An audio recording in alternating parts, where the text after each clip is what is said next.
अहिले चाहिँ बिहानै म चाहिँ उठिरहेको छु। अहिले जाडो भइरहेछ यो ठाउँमा।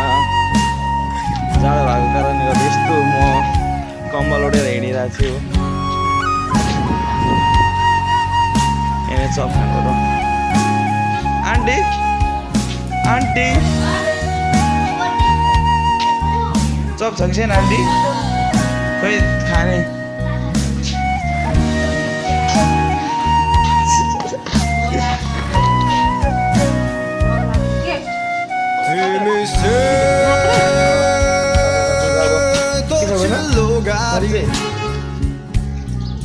धरानको जाडो आन्टी कस्तो भइरहेछ आन्टी जाडो?